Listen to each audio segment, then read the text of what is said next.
4 to 5 problems mentioned in the this PPT. I'll share that with you. Here is it. So everyone to please give a try. ठीक है?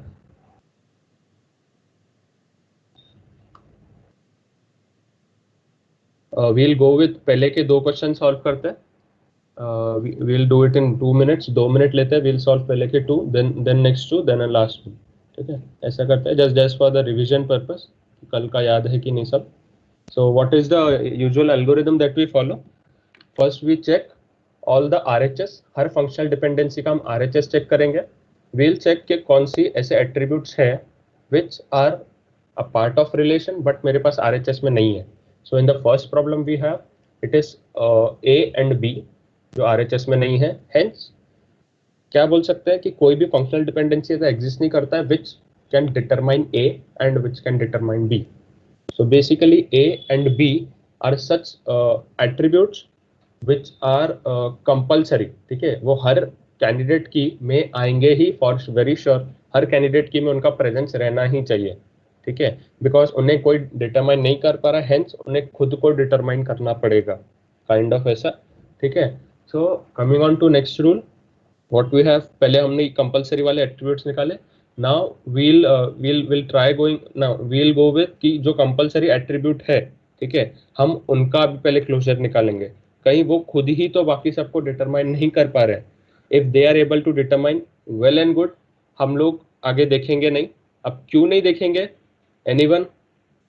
अगर मेरे पास compulsory attributes के through ही पूरा relation determine हो पा रहा है, दैट इज पूरे एट्रीब्यूट्स अगर मेरे डिटरमाइन हो पा रहे हैं, सो हम लोग आगे कुछ आगे उनका कुछ कॉम्बिनेशन लगा के नहीं देखेंगे.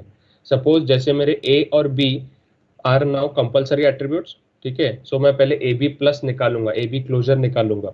अगर ए बी क्लोजर में मेरे सारे एट्रीब्यूट्स आ रहे हैं, ठीक है, so I will not go any further. मैं ए बी के साथ और कुछ कॉम्बिनेशन लगा के नहीं देखूंगा. Like I won't check for A B C, I won't check for A B D, I won't check for A B E, I won't check for A B C D, A B C E, ये मैं check नहीं करूंगा. Why so? Anyone? A B में minimal मिल रहा है तो minimal चाहिए. या अगर मेरा ए बी ही कर पा रहा है तो मैं उसका सुपर सेट देखूं ही क्यों? बिकॉज कैंडिडेट की इज द काइंड ऑफ, बोल सकते हैं कि एक सुपर की का सबसे छोटा वाला मिनिमल वाला जो वर्जन है, जो खुद भी डिटरमाइन कर पा रहा है सबको, वो वाला. तो अगर मैं ए बी मेरा कर पा रहा है तो मैं उसको बढ़ाऊं ही क्यों? अगर मैंने ए बी को और बड़ा किया, ए बी में और सी डाल दिया, ठीक है, तो वो तो फॉर श्योर करेगा ही. बट ए बी सी से छोटा भी कुछ कर पा रहा था पहले, राइट? ये लॉजिक है उसका.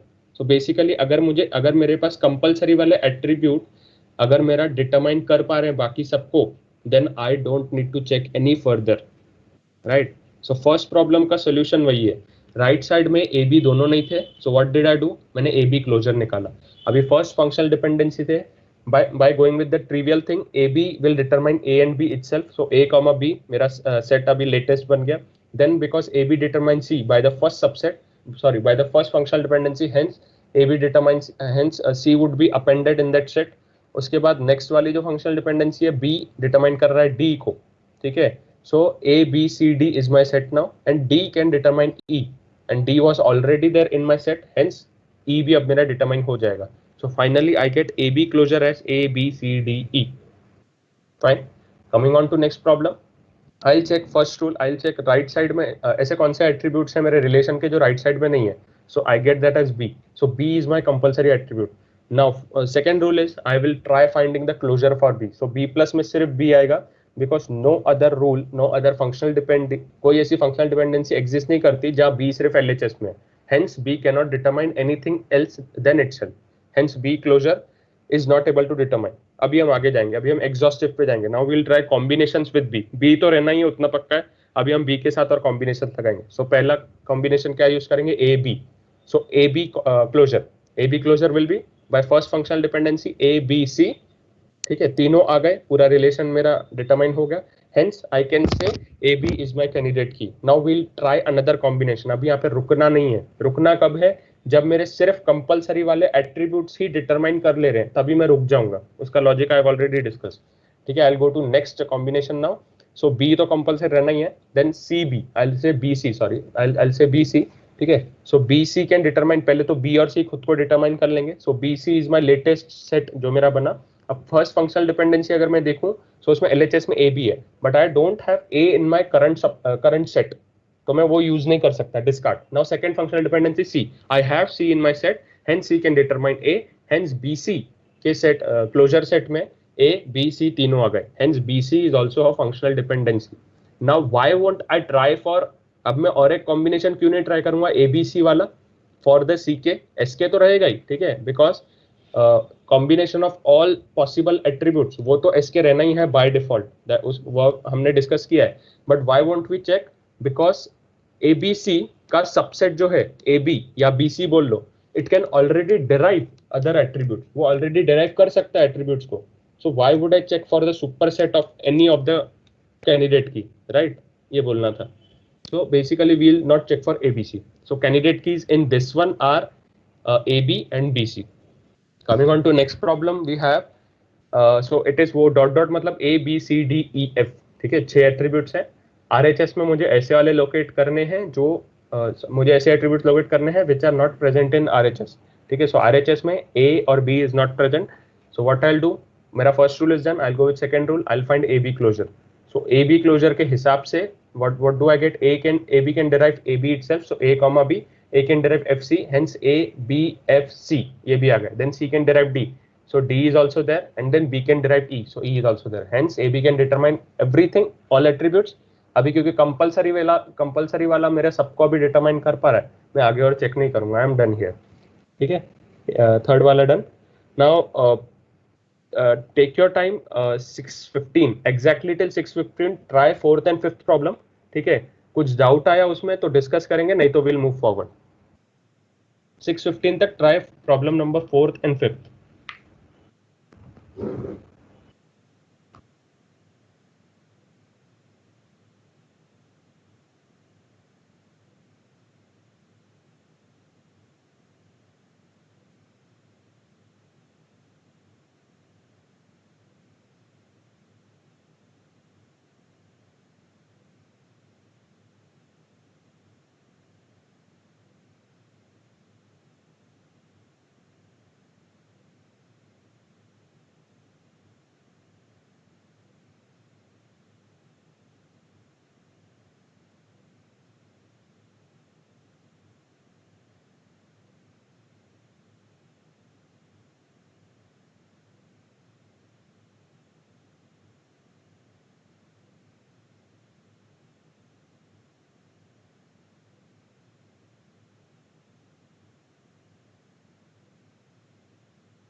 It's 6:15 now. Let's move forward. So yesterday we discussed till page number 15 in second वाला जो PDF था उसमें. So we'll today skip page number 16 and 17. Why so? Because वहाँ पे सब CKs derive करने के ही problems है. So if you want, you can solve those problem. अगर नहीं जमे then you can definitely ask me. ठीक है? जरूर पूछना अगर नहीं समझे तो. So we'll directly go to page number 18 now. So key CKs for sub relation. ठीक है? Candidate keys for sub relation. Now what is the sub relation? Suppose मैंने नॉर्मलाइजेशन क्या होता है, टेबल्स को डिकम्पोज करना, वी हैवंट स्टडीड कि normalise कैसे करना है, ठीक है, अब तक हमने वो स्टडी नहीं किया है। तो सपोज मैंने स्टडी कर लिया, मैंने पढ़ लिया, ठीक है, मुझे एक प्रॉब्लम मिल गया, मैंने डिकम्पोज कर दिया टेबल को, ठीक है। अब मुझे क्या करना है, मुझे हर एक टेबल का भी सीके निकालना है, ठीक है। अब क्योंकि मेरे पास टेबल है, I should have a CK, और उन सब समझो एक टेबल का मेरे पास 10 सीके आ गए, 10 कैंडिडेट की आ गए, उन सब में से एक मैं निकाल लूंगा, उसको मैं प्राइमरी की बोल दूंगा। Hence I need a CK, ताकि मैं एक को मैं प्राइमरी की बोल पाऊं। इसीलिए नॉर्मलाइजेशन करने के बाद मेरा प्राइमरी गोल ये है कि वो पर्टिकुलर नए वाले टेबल्स के लिए, हर एक टेबल के लिए I need to derive functional dependency from the existing parent की फंक्शनल डिपेंडेंसी सेट। पेरेंट का जो फंक्शनल डिपेंडेंसी सेट है वो यूज करके मुझे उनके चाइल्ड टेबल के लिए मुझे फंक्शनल डिपेंडेंसी सेट डिराइव करना है first, and then for each child table I need to derive candidate key क्या है using that new wala of the functional dependency set, correct? So after normalization it is important to figure out keys for new tables, correct? Suppose r abct is decomposed and one of the relation is r1 bcd, given fds for r ab derives cd and d derives a. You can note that you are given fds for r, not r1, right? So हमें parent table की fds दी हुई है। अभी मेरा अभी पहला गोल क्या है, I need to first derive functional dependency set for r1 given that नहीं गिवन मेरे पास, जबकि आर की फंक्शनल डिपेंडेंसीज ऑलरेडी है मेरे पास। सो पहले मैं फंक्शनल डिपेंडेंसीज डिराइव करूंगा आर वन के लिए, then I will find keys for R one. So note, you can not initialise by using A B derive C D, ठीक है। Why so? Anyone? The note over there, you can not initialise by using A B derive C D for table for relation R one. ऐसा क्यों है? But R1 doesn't because A R1 नहीं है। ए है ही नहीं, R1 में ए है ही नहीं, so you can't use A B derive C D over there, ठीक है। So what will you use? Second वाला यूज कर लो, डी डिराइव्स ए। अब because G will derive A, ठीक है, मतलब डी के क्लोजर में ए आ गया, डी खुद भी आ गया, ए भी आ गया, तो मैं ए अभी मेरे पास आ गया, ठीक है। So what I can do, नहीं, जस्ट अ मिनट, ठीक है। सो ठीक है, डी आ गया मेरे पास और ए भी आ गया, but is it of any use? A and D का कॉम्बिनेशन भी मेरा कुछ यूज का नहीं है, because they can not further determine anything, right? भले ही अब एक चीज वेरी इंपॉर्टेंट टू नोटिस कि though my A is not present in my table, ठीक है, though A is not present in my R1 का table, but I can use A to determine new functional dependencies, ये याद रखना, ठीक है। भले ही वो मेरा प्रेजेंट नहीं है, बट अगर टेबल का और कोई एट्रीब्यूट अगर ए को डिटरमाइन कर पा रहा है, so I can use that A to determine some else attribute which is present in R1, ठीक है। इसका एग्जांपल हम लोग बाद में देखते हैं। सो अभी हमारे पास कोई भी ऑप्शन नहीं है, so what I will do, I will go with exhaustive search. मैं अभी एक एक बैठ के सर्च करूंगा। What I will do, I will take B plus. So B plus क्या आएगा? सिर्फ बी आएगा। Then I will go with C plus का सिर्फ सी आएगा, डी प्लस ए डी आएगा। सो अभी सिंगल से मेरा कुछ काम नहीं बना। Now I will try combination. So I will go with B C plus. So B C plus से क्या आया? बी सी आया। Now I will go with B D plus क्या देगा? B D can derive A, then A B can derive C also, ठीक है। So I can say B D is the key for my R1 वाला table, right? Now what I will do, ठीक है, now shall I check C D also? मतलब legally अगर देखा जाए तो आई शुड चेक। जो सी डी प्लस क्या आएगा? It will be C and D only, और ए भी आएगा, but then A B derive C D, I can not use this because मेरे पास बी नहीं है अब तक। सी डी के क्लोजर में I just have C D and A, तो अब तक मेरे पास सेट में बी नहीं है, hence I cannot use AB to like AB वाला functional dependency I cannot use, right? So shall I use BCD now? No. Like to find closure? Because नहीं, क्यों नहीं यूज करूंगा? बिकॉज BC जो BCD का subset है वो already derive कर चुका, sorry BD which is the subset of BCD वो ऑलरेडी डिटरमाइन कर चुका है पूरे सेट ऑफ एट्रीब्यूट्स को, so there is no need to check. Hence what I can say, BD is my final candidate key, correct? So we'll go forward. Page number 19, we have another example coming up. So example is relation A to F, A B C D E F, मतलब so you have you have 7 functional dependencies and you have a table R1 which has G E F, ठीक है। So D E F है हमारे पास। So पहले तो हम क्या बोल सकते हैं कि डी ई एफ वो वाली हम लोग अभी कौन से फंक्शनल डिपेंडेंसी से we will initialise, we can initialise with D gives F, and then मतलब ऐसे वालों से तुम इनिशियलाइज कर सकते हो जहां पे एलएचएस में LHS में ऐसे एट्रीब्यूट्स प्रेजेंट हैं which are part of R1, understood? Because हमारे पास ऑलरेडी क्या बोल सकते हैं, हमारे पास वो एट्रीब्यूट्स हैं हमारे स्कोप में, so we can use those to determine something, हम लोग डिटरमाइन कर सकते हैं उनसे. सो D gives F we'll use, E gives F we'll use, and then E gives G. ठीक है, वी कैन से. अब हम क्या करेंगे, we'll try figuring out कि कैंडिडेट की हमारे पास कौन सी है. So what we'll do, so D plus will be DEF, D plus से DEF हो रहा है, E plus से भी वही हो रहा है, F plus से नहीं हो पाएगा. So what we can say, D is a candidate key and E is also a candidate key. ठीक है, वो D comma E is not composite, it is different. वो बाहर मैंने मुझे कर्ली ब्रेसेस लगाने चाहिए थे बट मैंने राउंड ब्रेसेस लगाए. So make that, consider it as curly braces. It is a set. ठीक है, D and E both are candidate keys. It is a set for candidate key, right? And then next example, R A B C D E. A gives B C, C D gives E, B gives D, E gives A. Right? So R1 is A B C E. What all I can use? So LHS first वाला functional dependency देखो, LHS में A है, A derived BC I can use. अभी दूसरा वाला functional dependency LHS में CD है, मेरे पास CD दोनों नहीं है. I have only C in R1, hence I cannot use that. Then I have B determines G. Yes, I can use that. E determines A, I can use that. So I have 3 functional dependencies now. What I'll do, अब मैं जाऊंगा बारी बारी और I'll try figuring out what is the ये क्या बोलते हैं अपना कैंडिडेट की, राइट? सो मेरे पास अभी 3 फंक्शनल डिपेंडेंसीज आ गई. सो मेरा फर्स्ट रूल क्या है, जब फंक्शनल डिपेंडेंसी दी हुई है, I'll check on RHS ऐसा कौन सा एट्रीब्यूट है R1 का which is not present on RHS. तो ऐसा कोई भी नहीं है, इसीलिए we are going with exhaustive thing. ठीक है, ऊपर भी ये रूल लगाया, I didn't mention it. I thought it was understood. ठीक है. Now I explicitly mentioned कि now we have found कि which functional dependencies are relevant for R1. अभी हम क्या करेंगे, फर्स्ट रूल हमारा RHS में ऐसा कोई एट्रीब्यूट ढूंढेंगे which is not present on RHS. ऐसा कोई attribute of R1 we'll find which is not present on RHS. ठीक है. सो ऐसा कोई एट्रीब्यूट नहीं है, hence we'll go by exhaustive thing. So A plus gives A B C D E. ठीक है, मतलब A plus can give A B C E, D की जरूरत नहीं है. Then B plus can only give BD. C plus can give only C. E plus can give E A B C. ठीक है. So what I can say, A और E तो मेरे पक्के होने ही वाले हैं कैंडिडेट की. अभी ऐसा कोई ऐसा अभी कॉम्बिनेशन चेक नहीं करूंगा जिसमें A आएगा, बिकॉज A ऑलरेडी मेरा C के आ चुका है. I won't check any other combination जिसमें C आएगा, बिकॉज E आएगा, बिकॉज E मेरा already what I say candidate key declare हो चुका है. ठीक है. So I will not go with any superset of E और A.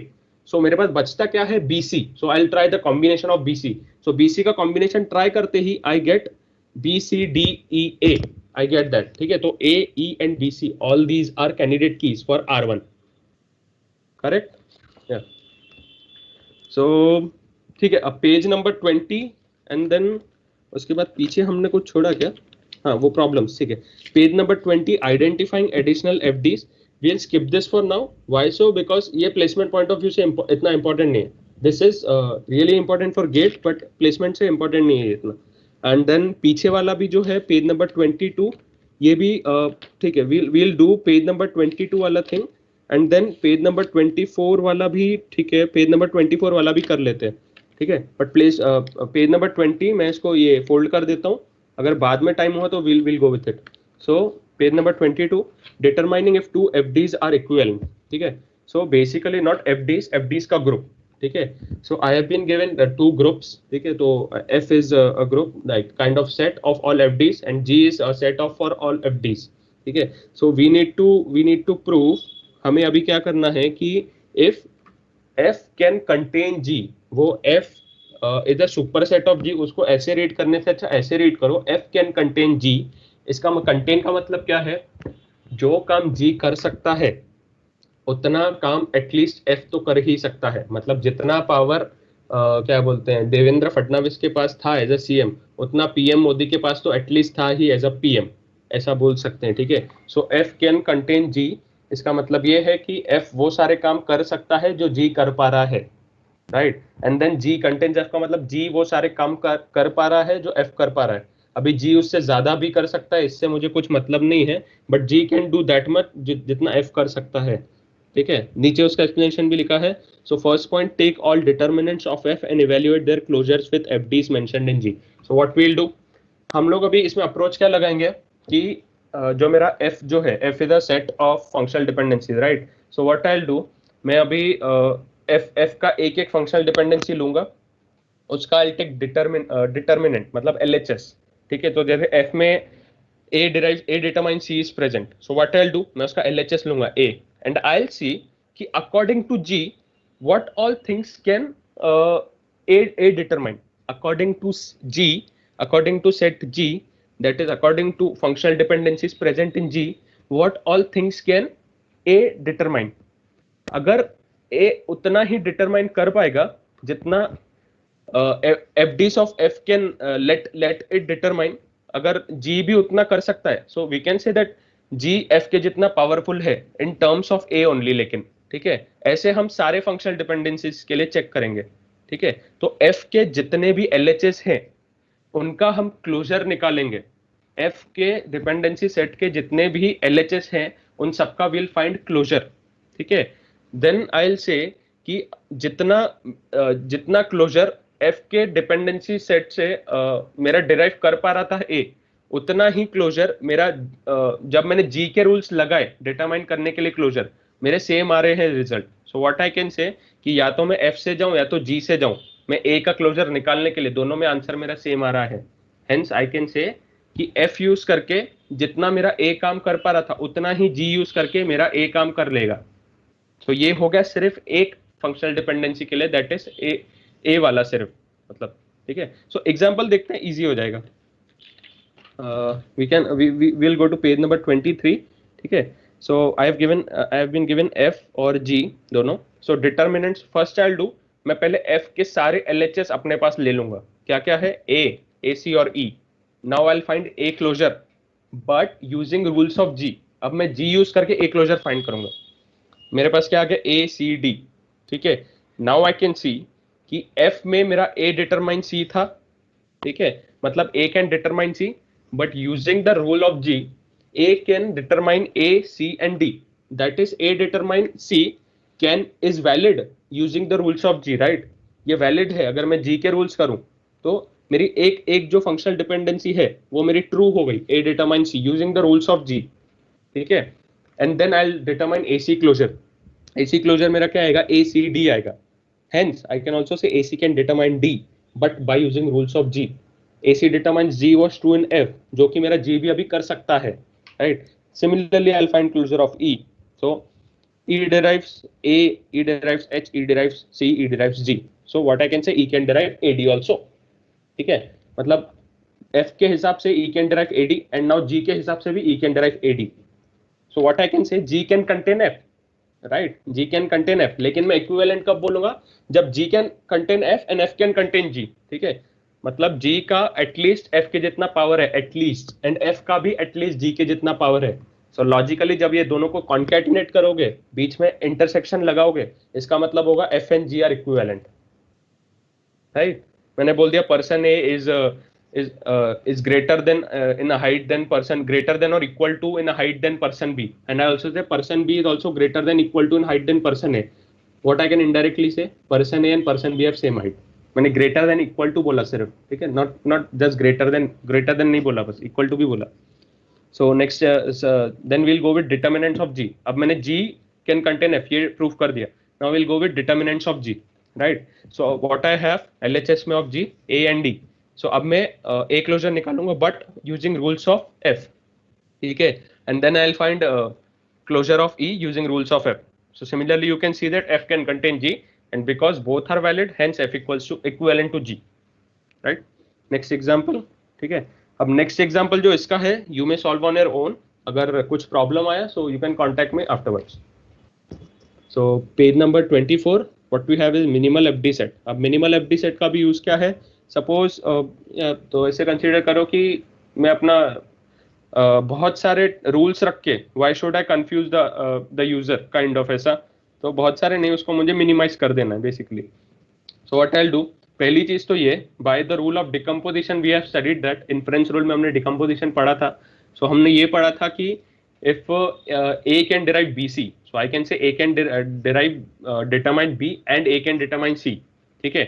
So we'll split the FD such that RHS has single attribute. I can split by the decomposition rule, right? अगर देखा जाए Aadhaar ID can determine your address comma your phone number. So मैं ऐसा भी बोल सकता हूँ Aadhaar ID can determine address, और अलग से ये भी बोल सकता हूँ Aadhaar ID can determine phone number. ऐसा नहीं है Aadhaar ID can just determine the composition of phone number and address, ऐसा नहीं है, ठीक है, अलग अलग बोल सकते हैं। Second rule, find redundant FDs and delete those. अभी हमें रिडंडेंट एफडीज फाइंड करनी है इनमें से और उनको डिलीट कर देना। अभी वो कैसे फाइंड करनी है आई लेट यू नो, ठीक है। Third, find redundant attributes on LHS. LHS में भी हमें फाइंड करनी है, ठीक है, थोड़ा सा कंफ्यूजिंग है एलएचएस वाला, बट ठीक है, will understand it.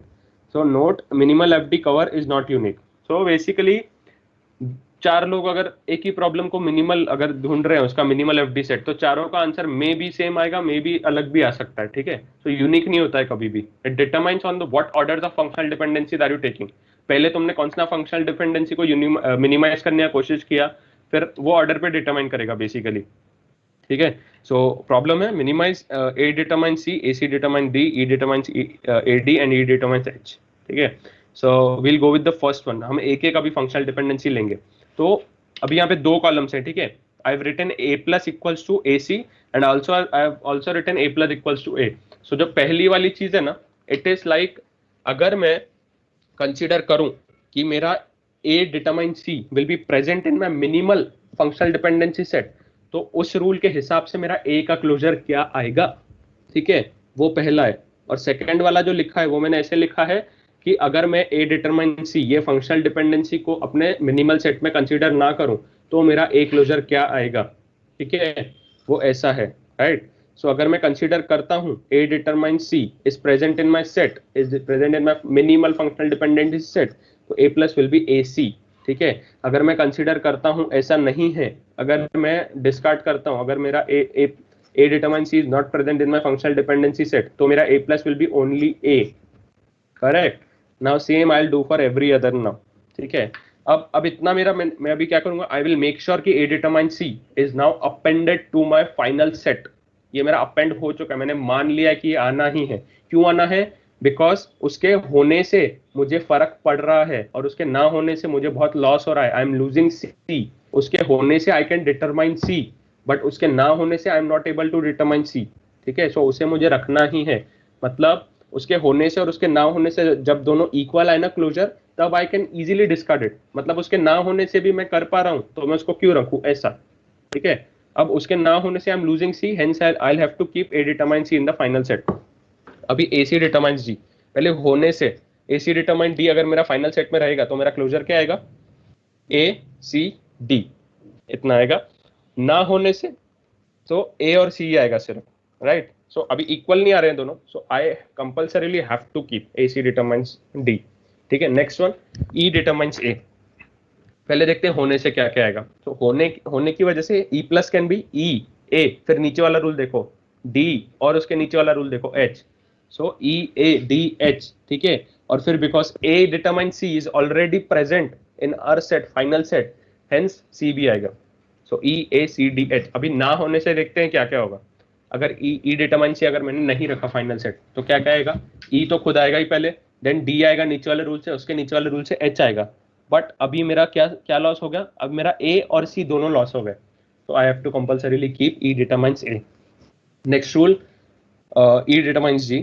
e plus will be, अगर मैं उसको कंसीडर करूं, अगर I consider it in my final set, e determines g, so e d। अब ऊपर वाला रूल जो हमने कंफर्म कर लिया कि आना ही है, सो e a d h c आ गया। अगर नहीं कंसीडर किया, अगर नहीं आएगा, ठीक है, सो क्या होगा, सो e will determine now a ऊपर वाले रूल से, नीचे वाले रूल से e कैन डिटरमाइन h, ठीक है। फिर a डिटरमाइन c वो वाले रूल से I will get a c, और उसके दूसरा जो रूल था a c डिटरमाइन g, उससे I will get d।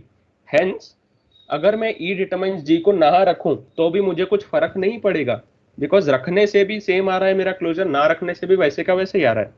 I will discard e determine d, then I have e determines h। Similarly इसके लिए चेक कर लो, सेम नहीं आएगा दोनों के लिए, hence you have to keep e determines h, ठीक है। अब closure of LHS when corresponding not included, not, ठीक है, I'll नॉट इंक्लूड, ठीक है, छोड़ दो पॉइंट। सो मेरे पास अभी चार क्लोजर्स आ गए बेसिकली, नहीं सॉरी, चार फंक्शनल डिपेंडेंसीज आ गए। I have discarded e determines g, hence my final minimal FD set अभी टेम्पररी वाला, ठीक है, is a determines c, ac determines g, e determines a, e determines h, इतनी चीज में किसी को कंफ्यूजन है? Please fast.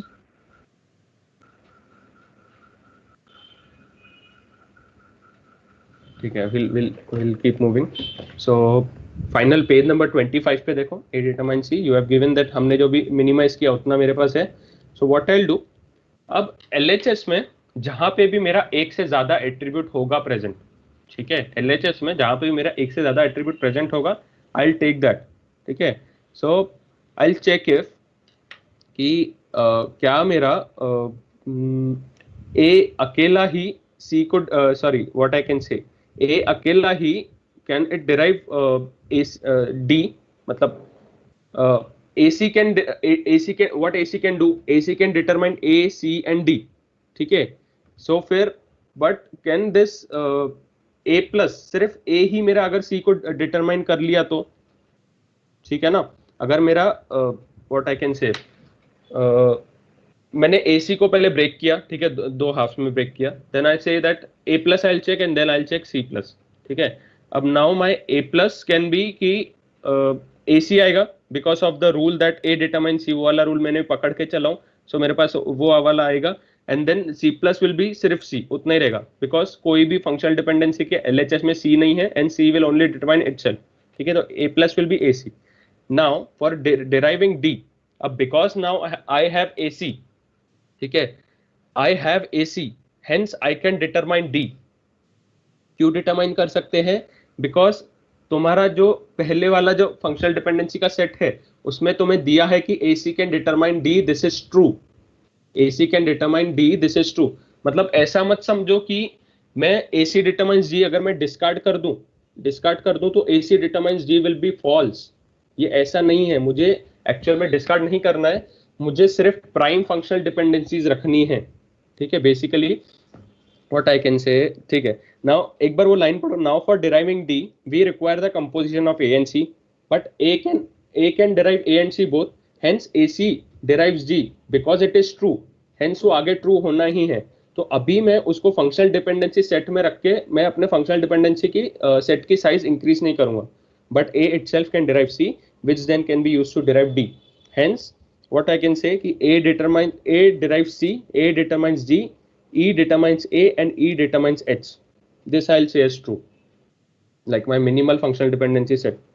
I guess शायद लास्ट वाला पॉइंट बहुत सारे लोगों को क्लियर नहीं हुआ होगा, सो जिसको भी क्लियर नहीं हुआ है please raise your voice.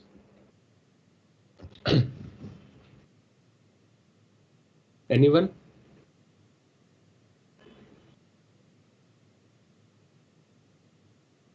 So I guess it's clear to all.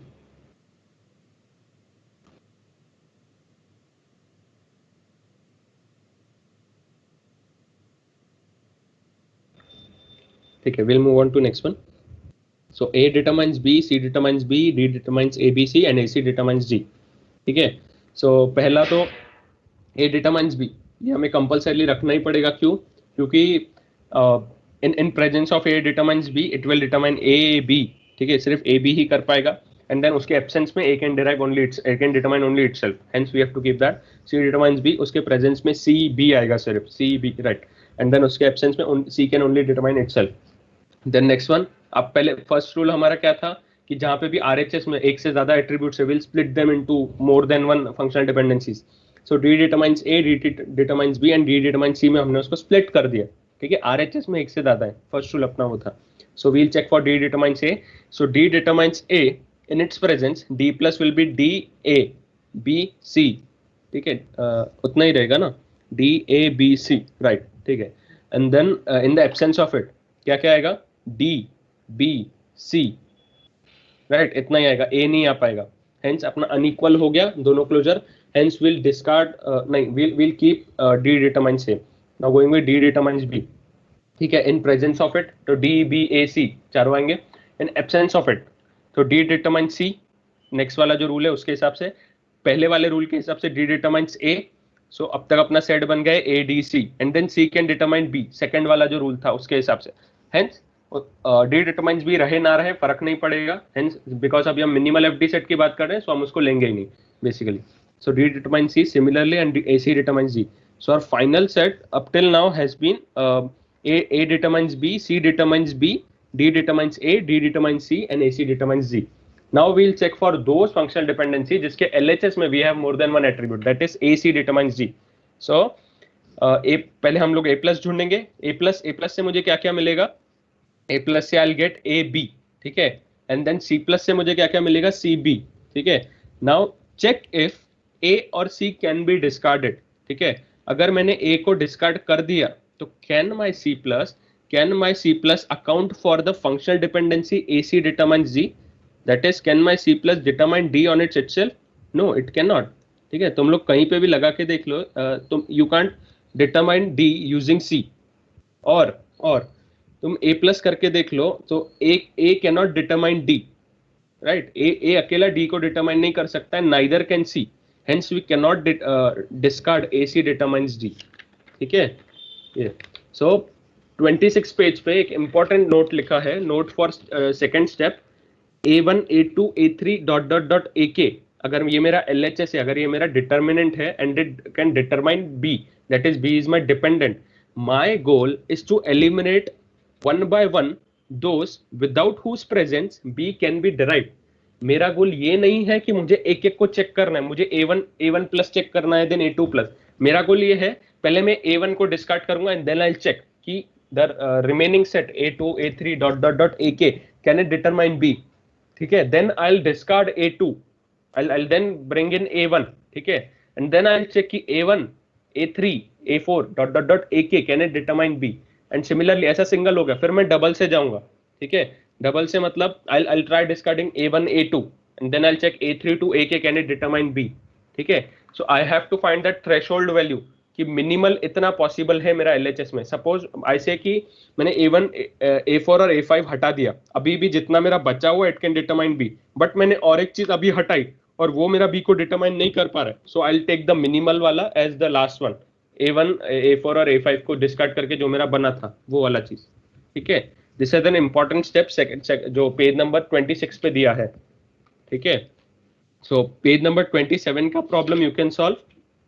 अभी coming on to page number 28, ठीक है. अब तक वी हैवंट स्टडीड नॉर्मलाइजेशन कैसे करना है, अब तक हमने ये नहीं पढ़ा है, ठीक है. सो डोंट गेट कंफ्यूज कि कब हुआ क्या हुआ. हमने सिर्फ ये पढ़ा कि नॉर्मलाइज करने के बाद मेरे पास जो टेबल्स आएंगे, मुझे हर एक टेबल का CK चाहिए. CK क्यों चाहिए? बिकॉज मुझे PK चाहिए हर टेबल का. अगर कोई टेबल एग्जिस्ट करता है तो उसका प्राइमरी की रहना चाहिए, इसलिए पहले I need to find CK, फिर CK जितने भी आएंगे उनमें से मैं एक PK सिलेक्ट कर लूंगा. Hence I need to find CK and I also need to derive functional dependency for each new table. क्यों? क्योंकि फंक्शनल डिपेंडेंसीज रहेंगी तो ही आई कैन फाइंड CK, ठीक है. अब तक हमारा फ्लो ऐसा था. सो दिया था कि टेबल्स को डिकम्पोज करके ऐसे ऐसे टेबल्स है तो हमने उसके ऊपर ऑपरेट किया. वो टेबल्स को हमने डिकम्पोज नहीं किया था बेसिकली, ठीक है. So we also did minimal FD set and we also did कौन सा था सेकेंड वाला चीज, determining if 2 FDs are equivalent. ये भी हमने कर लिया, ठीक है. तो अब तक से सेशन के स्टार्ट से लेके अब तक के एनी डाउट्स?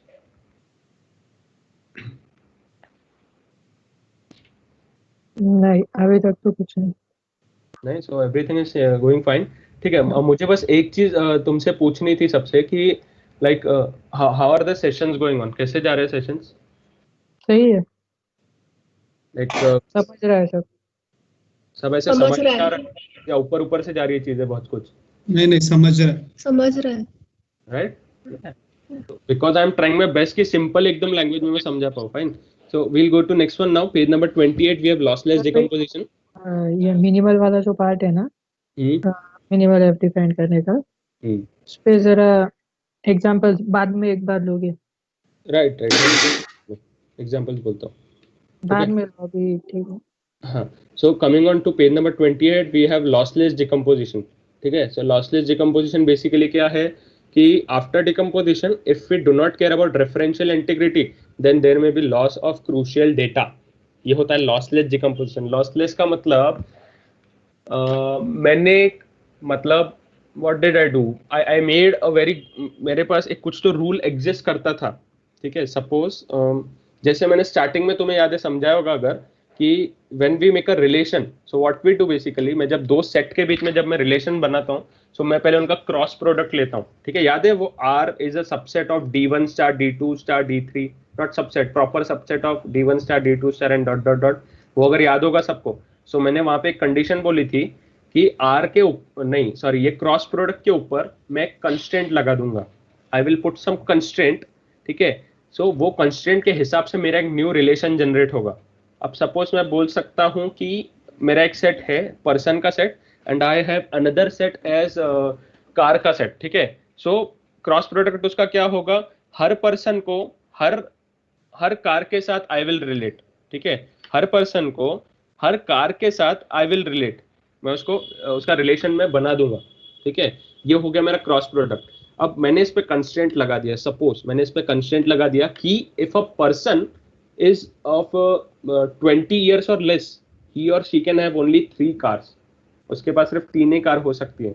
अगर वो 20 से 30 के बीच में है तो ही कैन ओन 5 cars, ठीक है। अगर वो 30 से अबव है तो he can own any number of cars. ये मैंने उस पर कंस्टेंट लगा दिया। सो एक क्रॉस प्रोडक्ट के ऊपर, ठीक है, एक एग्जॉस्टिव कॉम्बिनेशन, जितने एग्जॉस्टिव कॉम्बिनेशन तुम्हारे बन सकते हैं तुमने बना लिया, दैट इज क्रॉस प्रोडक्ट। उसके ऊपर if you put some constant then you get a relation basically, ठीक है। सो वहां अभी ये वाली चीज हमें जो है यहाँ पे काम आएगी।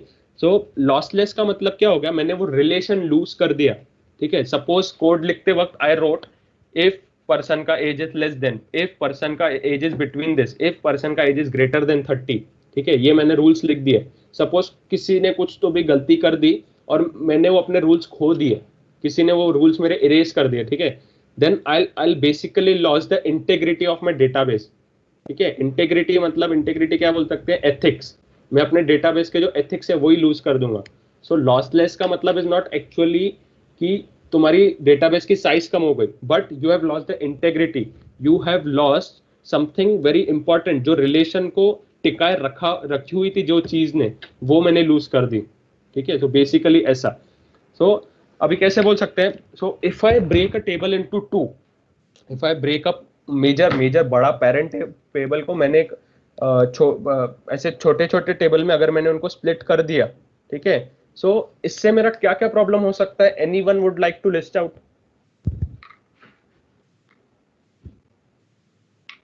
लाइक मैंने कुछ चेक नहीं लगाया और ऐसे मैंने क्या कर दिया, मेरे पास ABCD था एक बड़े से टेबल में, मैंने AB वाले एट्रीब्यूट्स एक टेबल में बना दिए अलग से और CD वाले एक टेबल में बना दिए। प्रॉब्लम क्या होगा इससे? जॉइंस करने पड़ेंगे, एक्सेसिव मैपिंग होगा उससे।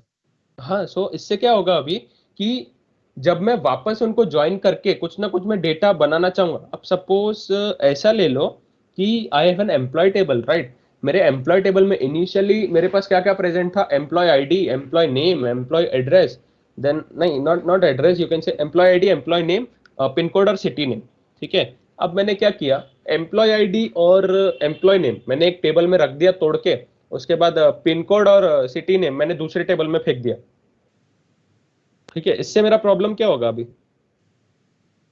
So whenever I would say relate नहीं कर पाएंगे।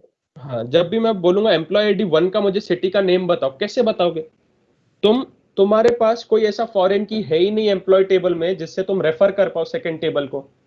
सो यू कैन नॉट से कि एम्प्लॉय आईडी 1 का ये पिन कोड था तो इसका सिटी नेम ये होगा, ऐसा तुम नहीं बोल सकते हो, बिकॉज यू हैव अभी तुम क्या बोलोगे, जब तुम अभी बोलोगे कि एम्प्लॉय आईडी 1 मैंने बोल दिया, ठीक है, उसके लिए अब कितने पॉसिबल टपल्स आएंगे, मतलब कितने पॉसिबल सिटी नेम्स आएंगे? कुछ भी हो सकता है। समझ, मेरे पास 10 अलग अलग सिटी थे, सो 10 पॉसिबल सिटी के मेरे पास नेम्स आ जाएंगे, ठीक है। सो अब मेरे पास जो अब मैं जब ज्वाइन करूंगा अपने दोनों टेबल को, when I will join these two tables, so मेरे पास नंबर ऑफ टपल्स जो होंगे बहुत ज्यादा बढ़ जाएंगे। पहले मेरे पास एक कंस्टेंट था कि 1 के लिए ये पर्टिकुलर सिटी, 2 के लिए ये पर्टिकुलर सिटी, अब मेरे पास 1 के लिए 10 डिफरेंट सिटीज, 2 के लिए 10 डिफरेंट सिटीज, 3 के लिए 10 डिफरेंट सिटीज। सो समझ रहे हो लॉसलेस का मतलब क्या हुआ? I basically lost the integrity of my database. मेरे जो डेटाबेस का एथिक था वो पर्टिकुलर पर्सन के लिए वही सिटी नेम, वो मैंने लूज कर दिया। लॉसलेस मतलब डेटा लॉस नहीं हुआ है अपना, ठीक है। Keep this thing in mind, lossless मतलब अपना टपल लॉस नहीं हुआ है।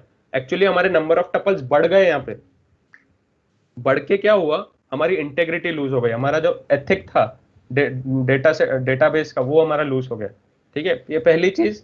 बहुत सारे लोगों को कंफ्यूजन होता है कि लॉसलेस मतलब हमने अपना डेटा लूज कर दिया, नहीं, ठीक है। So whenever we split a data a table into 2 tables और 3 टेबल्स और 4 टेबल्स, जितना भी, सो 2 टेबल्स के बीच में ठीक है, दो टेबल्स के बीच में कुछ तो कॉमन रहना चाहिए, ये पहला रूल है, ठीक है, कुछ तो कॉमन रहना चाहिए, हाँ, ये पहला रूल है। अगर नहीं रहा कॉमन, ठीक है, अब देख वहां पे एग्जांपल देख लो जरा। सो टेबल मेरे पास था ABC, मैंने उसको तोड़ के रख दिया, एक साइड मैंने A रख दिया, दूसरे साइड मैंने BC रख दिया, कुछ कॉमन है नहीं। अब जब मैं उसको जोड़ दूंगा, सो A1 के साथ मेरे कौन से ये होंगे, क्लब होंगे।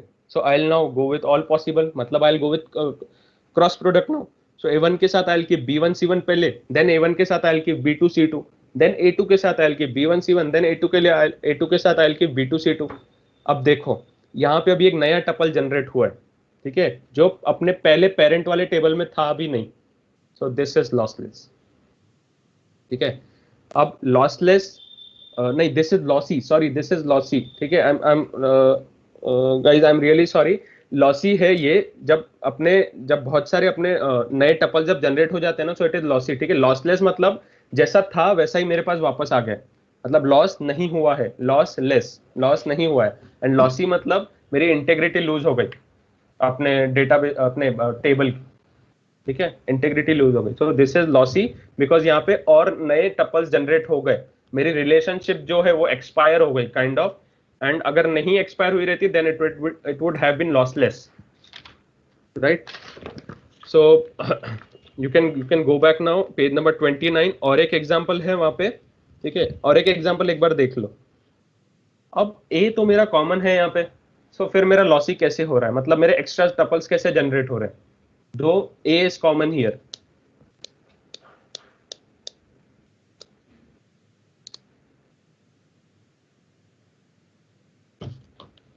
Anyone to please unmute and speak about it कि ऐसा क्यों हुआ? Because A1 is not uniquely identified in both B and C. And की पता नहीं है हमें, क्या नहीं पता?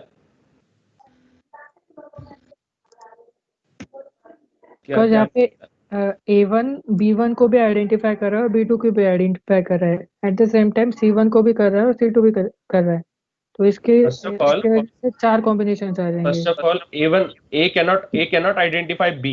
A identify B is a गलत फंक्शनल डिपेंडेंसी बोले तुमने, बिकॉज अच्छे से देखो, एक वैल्यू ऑफ A1 के लिए you have multiple value of B which is not allowed by functional dependency. Okay. A determines B is wrong, and similarly with A determines A can determine C, it is correct, but A cannot determine B. क्या है फिर, गलत क्या हुआ यहाँ पे? C को भी नहीं कर सकता ना फिर C को भी नहीं, सॉरी, C को भी नहीं कर सकता, सॉरी, हाँ मैंने अभी देखा थर्ड वाला टपल जस्ट ना, ऐसा कि A cannot determine C, ठीक है। सो यहाँ पे गड़बड़ क्या हुई है, the problem is whenever you are splitting, ठीक है, कॉमन तो तुम्हारे पास एट्रीब्यूट रहने चाहिए दोनों टेबल के बीच में, this is first rule. But then next rule says whenever you have common attributes, जब तुम्हारे पास कॉमन एट्रीब्यूट्स है ना, so that common set of attribute, common set, ठीक है, not just common attribute, so common set of attribute should serve as candidate key for at least one of the table. ऐसा क्यों? Anyone? थोड़ा logic से सोचो, सब आ जाएगा समझ में। अगर नहीं किया तो रिडंडेंट हो जाएंगे बाद में। एक्चुअली अब देखो, अब जब मैं वापस उसको ज्वाइन करूंगा, ठीक है, अब देन जब मैं वापस अभी टेबल को ज्वाइन करूंगा, सो A1 B1 के साथ what I can join A1 C1 और A1 C2। लेकिन अगर मेरा यूनिकली अगर आइडेंटिफाई कर पा रहा था C को, तो मेरा ये प्रॉब्लम आता ही नहीं, क्योंकि एक वैल्यू ऑफ A1 के लिए I would have a single value of C1, correct? Any confusion? No, समझा।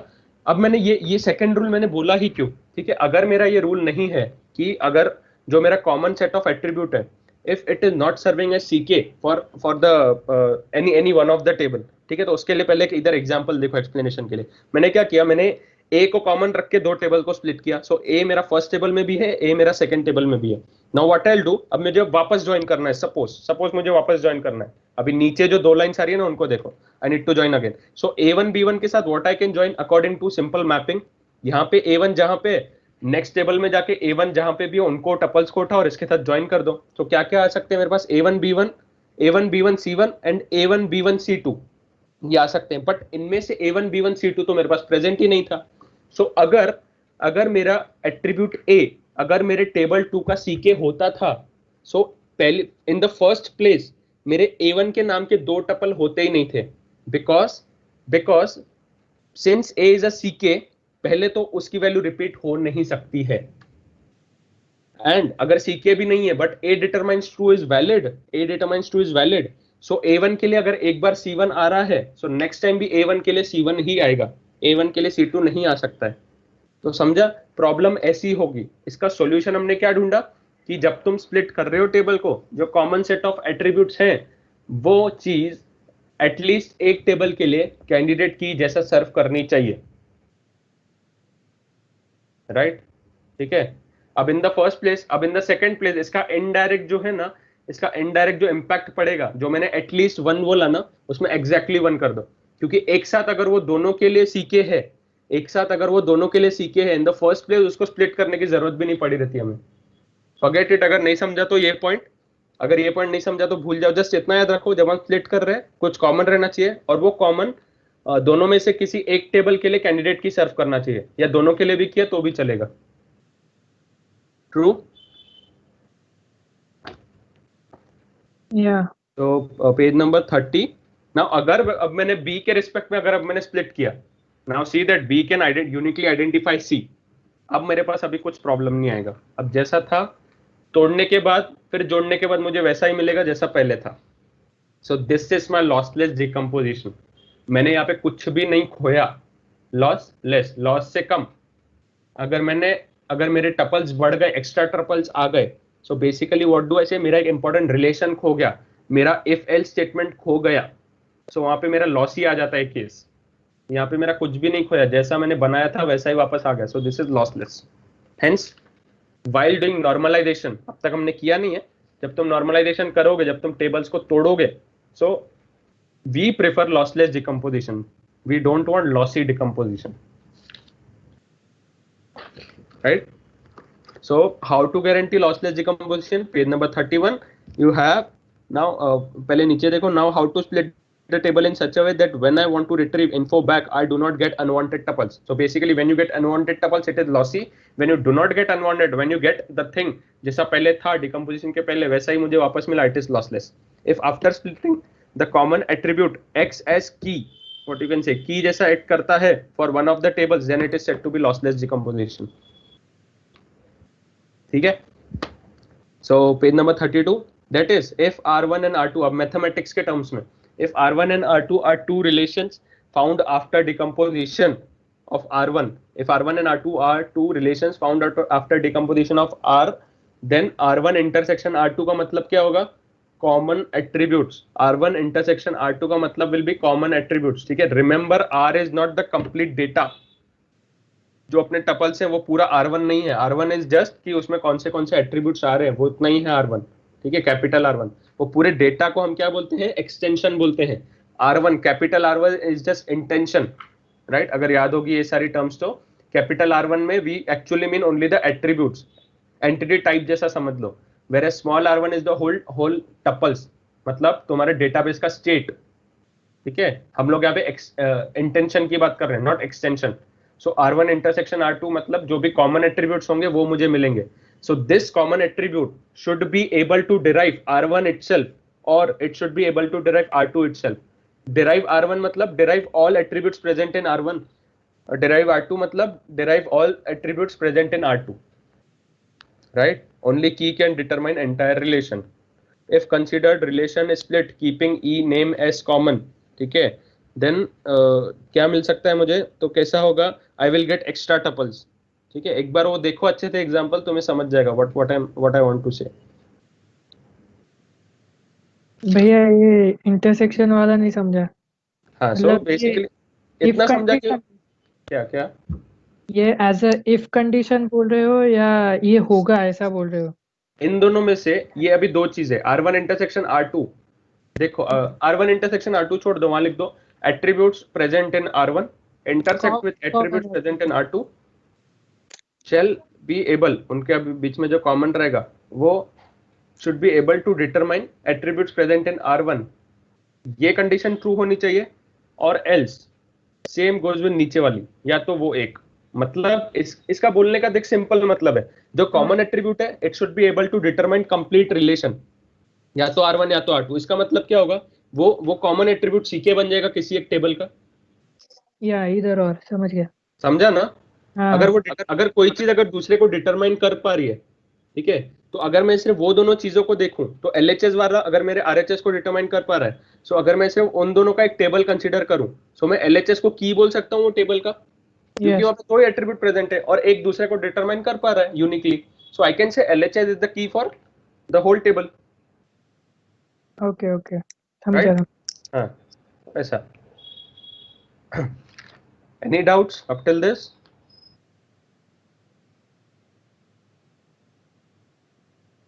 आई गेस नो। ठीक है, पेज नंबर 33 और पेज नंबर 32 का एग्जांपल एक बार रीड कर लेना बाद में।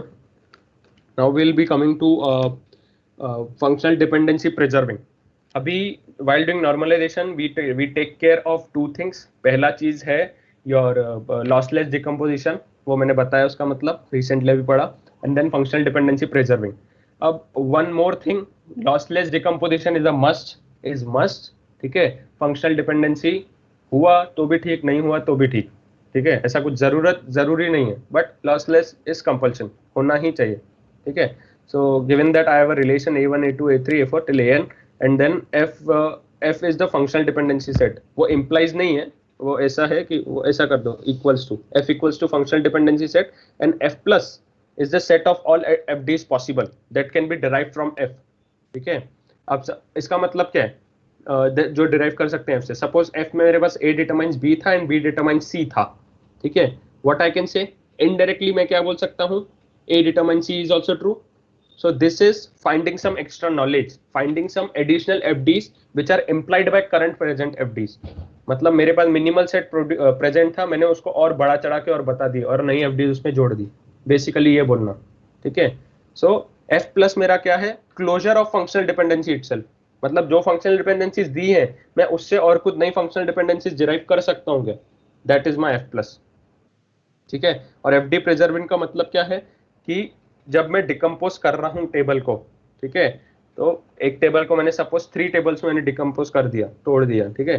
सो आई हैव टू चेक कि जो मेरी पेरेंट टेबल की जो फंक्शनल डिपेंडेंसीज थी, क्या वो अभी भी वैलिड है, क्या वो 3 टेबल मिला के, अभी भी 3 टेबल मिला के उसको, वो फंक्शनल डिपेंडेंसीज को ट्रू साबित कर पा रहे हैं कि नहीं, ऐसा काइंड ऑफ, ठीक है। सो मेरी डिपेंडेंसीज जो पेरेंट टेबल की थी, आर दे प्रिजर्व्ड, ठीक है, इज देयर पावर प्रिजर्व्ड, ऐसा कुछ, ठीक है।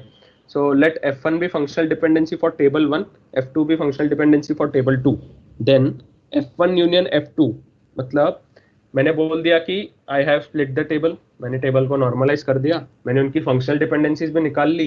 एक फंक्शनल डिपेंडेंसी ग्रुप को, R1 के फंक्शनल डिपेंडेंसी ग्रुप को आई टर्म्ड एज F1, R2 के फंक्शनल डिपेंडेंसी ग्रुप को आई टर्म्ड एज F2, ठीक है।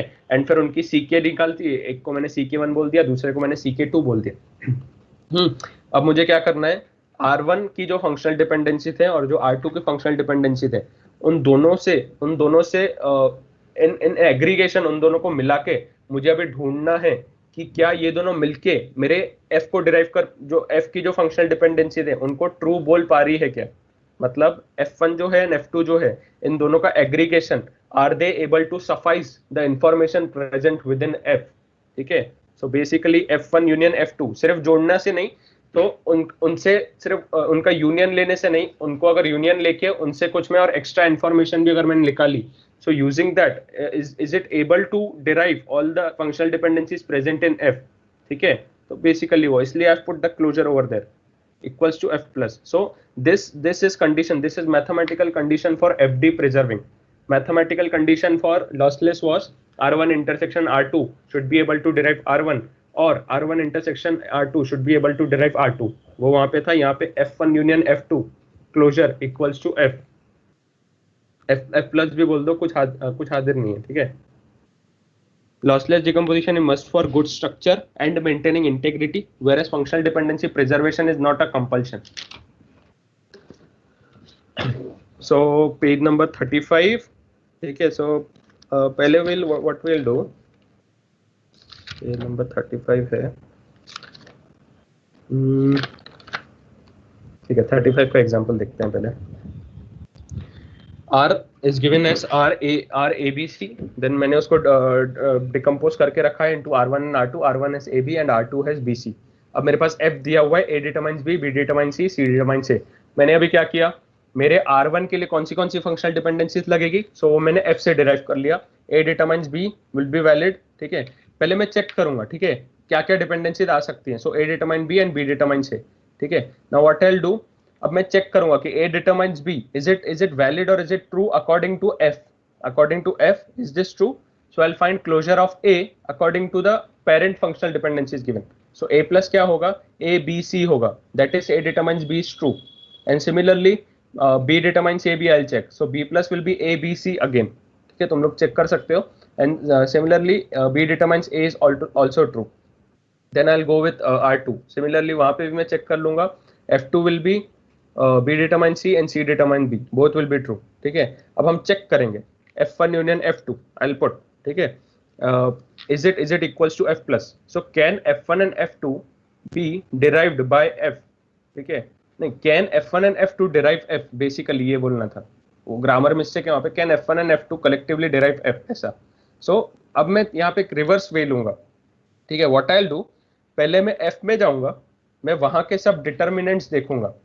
F मतलब फंक्शनल डिपेंडेंसी का group of parent table, I check the determinants over there. So पहला determinant is A, that is LHS A, तो उसके हिसाब से A प्लस क्या आ रहा था, it was A B C, ठीक है। Hence A determines B I can say and B determines A are true, ठीक है, मैं ये बोल सकता हूँ। सो हमने क्या किया, बेसिकली पहले हमने फंक्शनल डिपेंडेंसीज डिराइव की R1 एंड R2 की। Now I have to check whether R1 and R2 की जो फंक्शनल डिपेंडेंसी ग्रुप है, that is F1 and F2, can they collectively determine can they collectively derive all the functional dependencies that are present within F? तो अभी मैं अभी थोड़ा reverse पे जाऊंगा, पहले मैं देखूंगा कि F के जो डिटर्मिनेंट्स हैं उनके क्लोजर्स क्या हैं। So I check for A plus, I check for B plus and I check for C plus. A plus के लिए ABC आया। So what I can say, according to F A can determine B and B can determine A, it is true, ठीक है। by using A plus equals to ABC, I can say A can determine B, A can determine C, A can determine B, A can determine itself, ये true है। now A can determine B ये वाली जो चीज है ये मुझे F1 ने भी दी, ठीक है, ये मुझे F1 ने भी दी, and similarly B plus will give me ABC, that is I can say that B determines A is also true, ये भी मुझे F1 ने दी। then I can say कि C plus equals to ABC, that is C can determine B, and I can also say that B can also determine C, ये भी true है। so finally what I can say, hence F1 union F2 जो है इसका मतलब होगा A determines B, B determines A, C determines B and B determines C, ठीक है। अब लेकिन ये चारों तो मेरे पास अभी वैलिड आ गए using F1 union F2, but we still didn't directly cover C determines A। अब हम क्या करेंगे, F1 union F2 पे अभी हम प्लस लगाएंगे। प्लस का मतलब हो गया यहाँ पे क्लोजर लगाना, उसका मतलब क्या हो गया, to derive extra knowledge. So what I can say, if A can determine B and B can determine C, hence I can say A can determine C and similarly I can also say C can determine A, ठीक है। सो मैंने F1 और F2 use करके I have derived all the functional dependencies of F, ठीक है। तो this is functional dependency preserving. F1 और F2 जो मैंने अभी नए टेबल्स बनाए उनकी फंक्शनल डिपेंडेंसी यूज करके I can determine the parent की फंक्शनल डिपेंडेंसीज। क्लियर है? समझा, राइट, ठीक है। So will move to page number 36। वो एग्जांपल एक बार तुम लोग देख लेना, ठीक है, because I am planning to at least complete 1NF 2NF and 3NF today. नहीं, एटलीस्ट, ठीक है, अगर 2NF तक भी हो गया तो it's fine, not whole. So page number 37, page number 38, page number 39, ठीक है, ये वाले you can solve on your own. अगर कुछ भी प्रॉब्लम हो वी कैन मीट टुमारो, आधा घंटा जल्दी मिलता है and then we can solve, और you can contact me. So page number 40 पे we have normal forms and each one has logical rules which help achieve reduced redundancy, which helps achieve redundancy and anomalies, reduce anomalies and redundancy. So each incremental level keeps on reducing redundancy, so 1NF में थोड़ी सी redundancy कम होगी, 2NF में और थोड़ी कम होगी, 3NF में और थोड़ी कम होगी, और BCNF में पूरी कम हो जाएगी, काइंड ऑफ ऐसा, ठीक है। अब यूजिंग स्ट्रिक्टर रूल्स, हर बार जैसे जैसे we'll progress with normal forms, हम लोग के रूल्स और स्ट्रिक्ट होते जाएंगे। So 2NF is stricter than 1NF, 3NF is stricter than 2NF, BCNF is stricter than all, ठीक है। 1NF सेज अभी ठीक है, I'll डिस्कस पहले 1NF। तो 1NF says each cell to hold atomic values, 1NF का मतलब ये है, ठीक है। अब एक चीज I would like to ask कि if I am being given एक क्वेश्चन ऐसे R, उसके अंदर ब्रैकेट में ABCD लिख दिया, इसका मतलब क्या है? I have been given a relation, ठीक है, and by a property of relation, by the default property of relation, what can you say कि रिलेशन के अंदर के जो एलिमेंट्स है वो कभी भी एग्जैक्टली सिमिलर हो ही नहीं सकते हैं, राइट? हम लोग ये बोल सकते हैं ना कि उनके अंदर के जो ये हैं एलिमेंट्स है, they can not be exactly similar. और दूसरी चीज, जब भी हमारे पास रिलेशन है या फिर हमारे पास टेबल है, हम लोग वी ऑलवेज अज्यूम दैट, नहीं, वी ऑलवेज हैव दैट एक टेबल में कभी भी मल्टी वैल्यूज आ नहीं सकती है। That is when you have a relation you can not hold multiple values, ठीक है। ये भी हमने रूल पढ़ चुके हैं पहले इन रिलेशनल मॉडल, ठीक है। दैट इज जब तुम एक रिलेशन दिया है RABCD, it is by default considered कि it cannot have multiple values in single cell, उसके पास नहीं हो सकता है, right? Hence whenever जब भी तुम्हें क्वेश्चन ऐसे दिया है RABCDE या ABCD, then it is always in 1NF, हमेशा 1NF में रहेगा, ठीक है। But when you are saying this in terms of ER diagram, so it may be possible कि तुमने कंपोजिट एट्रीब्यूट कंसीडर किया है, ठीक है। बट जब तुम इसको रिलेशनल मॉडल के टर्म्स में बोलोगे, सो हमेशा बाय डिफॉल्ट 1NF तो अप्लाइड ही होगा। If you are saying in terms of ER model, may और मे नॉट बी, बिकॉज वहां पे कंपोजिट एट्रीब्यूट्स प्रेजेंट हो गए, या फिर वहां पे फोन नंबर जैसे मल्टी वैल्यूड एट्रीब्यूट प्रेजेंट हो गई, ठीक है। बिकॉज ER मॉडल में अलाउड है, बिकॉज वो सिर्फ हम यूजर को ही दिखाते हैं बस, उसका ऐसे कुछ वैसा कुछ डेवलपर साइड कुछ सिग्निफिकेंस नहीं है उसका, राइट। सो ये हो गया अपना 1NF। You can see the example, पीछे एक एग्जाम्पल देख सकते हो पेज नंबर 41 पे, ठीक है। So you have UID, then P phone, person का फोन नंबर, पर्सन का नेम, वो सब है वहाँ पे। सो यहाँ पे क्या बोल सकते हो, अभी एक ही सेल में मल्टीपल वैल्यूज नहीं है, ठीक है। एक ही सेल में you don't have multiple values, जैसे 2 के पास 2 फोन नंबर है तो वो मैंने एक ही सेल में नहीं डाले, राइट, मैंने अलग अलग सेल में उनको अलोकेट कर दिया। So hence it is in 1NF, ठीक है। Coming on to second normal form. अब सबसे बड़ी चीज, एक चीज समझो, प्राइम एट्रीब्यूट क्या होता है। So I have derive my C case, मैंने अपनी सी केस बना ली, कैंडिडेट कीज बना ली। कैंडिडेट की के जितने भी एट्रीब्यूट्स हैं, समझो कैंडिडेट की में 5 एट्रीब्यूट्स थे, मैंने उनमें से 4 निकाले, so these are prime attribute के सेट, ठीक है। So basically it is valid to say set of prime attributes, not just a prime attribute, ठीक है, क्योंकि prime attributes can exist in set also. मैंने ये बोल दिया ABCD is a set of prime attribute, ठीक है। If ABCDE is a key, then ABCD is a set of prime attribute, ABC is set of prime attribute, सिर्फ A is a prime attribute, I can से it this way, ठीक है। So prime attribute is any subset, proper subset, ठीक है, ठीक है, not improper, मतलब equal to वाली साइन नहीं लगेगी, जहाँ इक्वल टू लगता है वो इम्प्रॉपर सबसेट होता है। So any proper subset of attributes is said to be prime attribute का set. So 2NF is based on the fact that there exists no partial dependency, ठीक है, there is no partial dependency allowed. अब partial dependency क्या होती है? When prime attribute और से part of key और prime attribute का set, sorry, ठीक है, prime attribute का set can determine non prime attribute, ठीक है। ये होती है पार्शियल डिपेंडेंसी और हमें ऐसा नहीं चाहिए, ठीक है। पार्ट ऑफ की डिटरमाइंस नॉन प्राइम एट्रीब्यूट। अगर मेरे पास F is a set of all functional dependencies, ठीक है, मेरे पास 5 फंक्शनल डिपेंडेंसीज है, अगर एक भी फंक्शनल डिपेंडेंसी ने ये रूल फॉलो किया, मतलब पार्ट ऑफ की, suppose my key is AB, तो वहां पे मेरे प्राइम एट्रीब्यूट्स क्या क्या होंगे? A और B दोनों होंगे मेरे prime attributes, right. So if A determines C, suppose अभी C is my non prime attribute, right, because वो key में present नहीं था, it was not present in C, hence I can say C is my non prime attribute, ठीक है।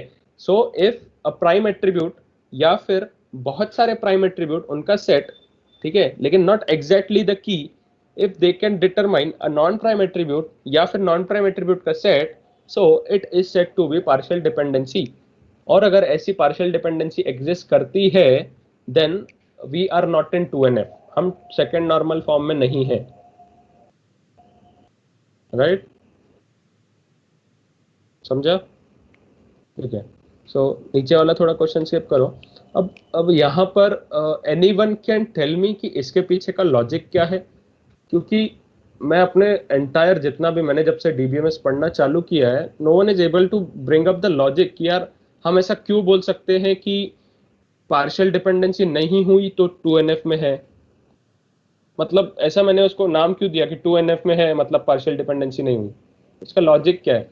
इसको जैसे इससे मगअप नहीं करना है, मुझे समझना है कि what is the logic behind it. और जिस दिन मैंने लॉजिक ढूंढा उसके बाद से मैंने डीबीएमएस पढ़ा ही नहीं, याद हो गया ये चीज मुझे। Anyone please? की का एक सबसेट मेरा एक दूसरा एक एट्रीब्यूट को डिटरमाइन कर पा रहा है, तो कंप्लीट की का एक छोटा पार्ट भी उसको कर पा रहा है, इसलिए बोल रहे हैं ना। हाँ, मतलब वो छोटा पार्ट बेसिकली वो ही एट्रीब्यूट कर रहा है। हाँ, सो लॉजिकली स्पीकिंग अगर मेरा की का एक पार्ट कर पा रहा है किसी और को डिटरमाइन, ठीक है, so why should I keep that non prime attribute in my table? अगर मैं टेबल, पहली चीज, अगर मेरा कोई नॉन प्राइम एट्रीब्यूट मेरी टेबल में है, ठीक है, then I have to compulsorily use my key मुझे यूज करना पड़ेगा टू डिटरमाइन दैट, राइट? ठीक है। अगर मेरा कोई सपोज आई से what do I say employee ID है, पिन कोड है एंड सिटी नेम है। अभी यहाँ पे employee ID is my primary key, hence my employee ID is also prime attribute, right?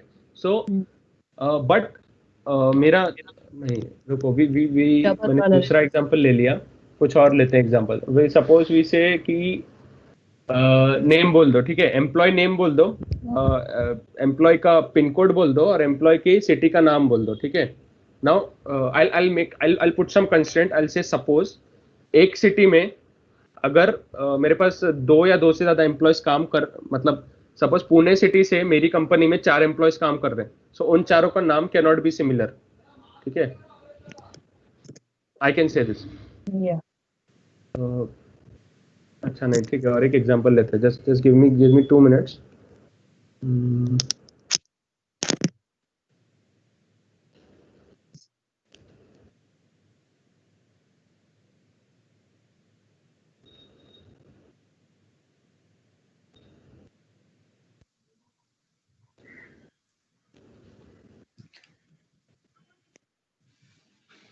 भैया ये वाला ले सकते हैं क्या? कौन सा? क्या? Student ID, project ID, student name and project name. Student name and project name, ठीक है। कैसे डिपेंडेंसीज क्या बनेगी? Functional dependencies student ID student name derive कर सकता और project ID project name derive कर सकता, so we can separate it out. नहीं, बात हमारी सेपरेशन की नहीं चल रही, ठीक है, बात ये चल रही है कि 2NF मतलब 2NF अगर वायलेट किया तो मैं सेपरेट करूंगा, ऐसा कुछ, ठीक है। सो ठीक है, मैं एक चीज करता हूँ, व्हाट आई से, I have 3 attributes A B C, ठीक है। Now what I can say that AB is my की, ठीक है। Now AB can determine C, ठीक है। अब मेरे टेबल का जो की रहता है वो मेरे कोई भी एट्रीब्यूट की वैल्यू दे सकता है, मैं फर्स्ट रूल ये हमने पढ़ा हुआ है, ठीक है। बट अब मैंने और एक यहाँ पे चीज बोल दी कि जो मेरा बी है ना, सपोज जैसे मैंने बोल दिया कि मेरे पास बड़ा सा टेबल है, उसमें मेरे पास पिन कोड भी है और सिटी नेम भी है, ठीक है, पिन कोड भी है और सिटी नेम भी है।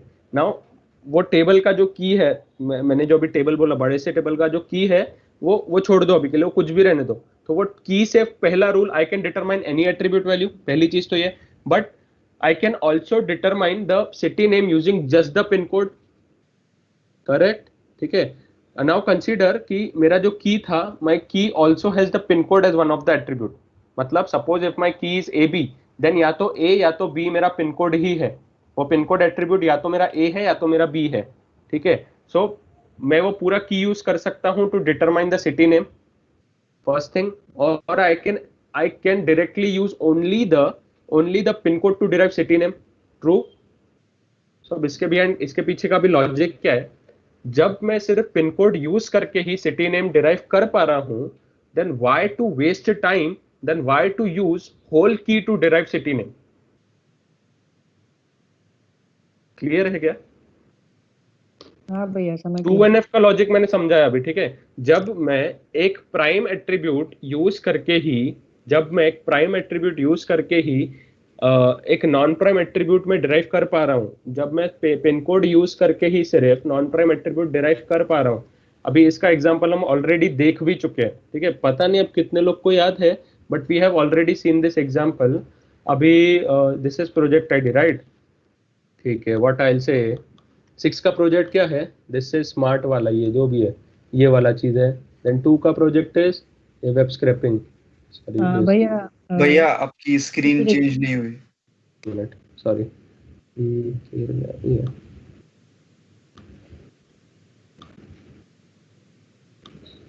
ठीक है, सो अभी दिख रहा है।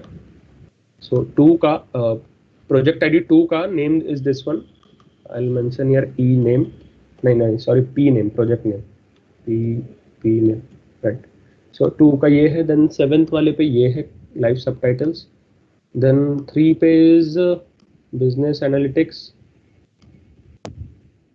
पे स्मार्ट बायोलॉजी, क्या लिखा है पता नहीं, स्मार्ट बायोमेडिक्स, राइट। 9 पे एल्गोरिथम करेक्टर, एंड देन 4 पे स्मार्ट ड्रोन। इतनी हो रहा है क्या भाई? ठीक है, यहाँ पे जैसे रिपीट हो रहा है।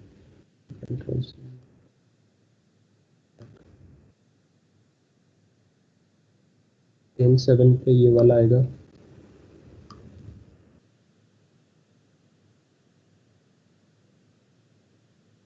ठीक है।